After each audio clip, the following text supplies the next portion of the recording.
breaking news from back home. An accident this morning at the U.S. Military Academy in West Point. NBC's Ron Allen is at headquarters in New York. Ron, can you bring us up to speed on what we've learned about this? Well, Holly, it's a reminder of the dangers, the serious hard work that goes on in the U.S. military around the clock, around the calendar. The reports now are that one cadet at West Point died in a training accident involving as many as 20 cadets who were in a personnel carrier or a cargo truck of some sort on the West Point campus at a base called Camp Natural Bridge, which is a year-round summer training facility for cadets. There were 21 other cadets who were injured and 2 soldiers who were presumably the training officers who were also injured. There were earlier reports saying they were having back and neck injuries, neck pain. This happened about 6:45 in the morning at West Point, which is about 50 miles north of here. We don't know exactly what kind of training operation was underway. We believe that this happened on the base, on the U.S. military facility somewhere.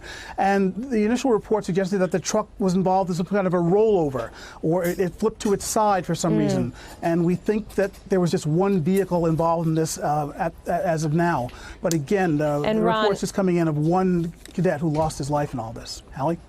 And we are, just to bring our viewers up to speed, these are the first live pictures that we are seeing out of West Point after this training accident, obviously coming from a chopper overhead. Do we know, Ron, and I don't want to put you on the spot here, when we may hear more from officials? Has there been a timeline set for when reporters might get some details about what exactly happened?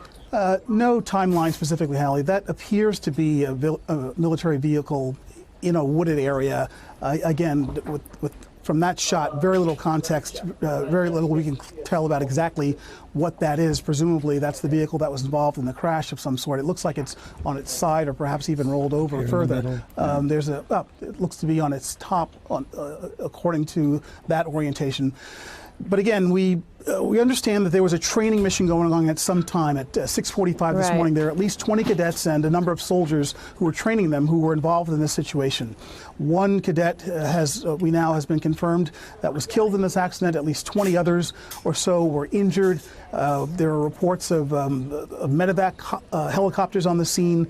A major accident, it was described as. First responders coming from the nearby surrounding towns. Again, a reminder of just how difficult, dangerous, and today deadly the work is that our military does around the clock, around the world, here at home and abroad. And again, on the left side of your screen, you're looking at live pictures of what we believe to be the location near where this training accident happened. On the right, that is some tape that we have from when this first was reported. I believe Admiral James Stavridis is back still with us. Actually, both of those are live images now, as you can see that truck starting to pull away. Admiral Stavridis, it is difficult to hear and to talk about death from a training accident, as in this instance. Can you put this into context for us here? How often do these kinds of serious training accidents happen?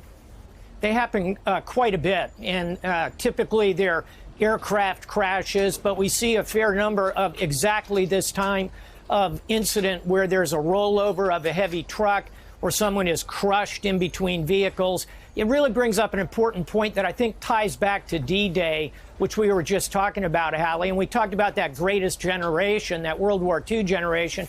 Let me tell you something. These millennials who are walking the dusty streets of Afghanistan, they're in the mountains of Iraq, they're flying difficult missions over Asia. They are, in every sense, measuring up to that greatest generation. And to see these young cadets at West Point, I went to the Naval Academy, same training program. They are full of spirit. They are ready to stand and deliver for their country, just like those World War II vets did.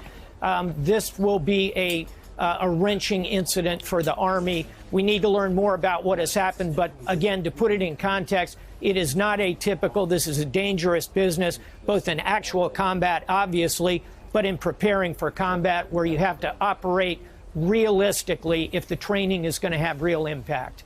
Thank you for checking out our YouTube channel.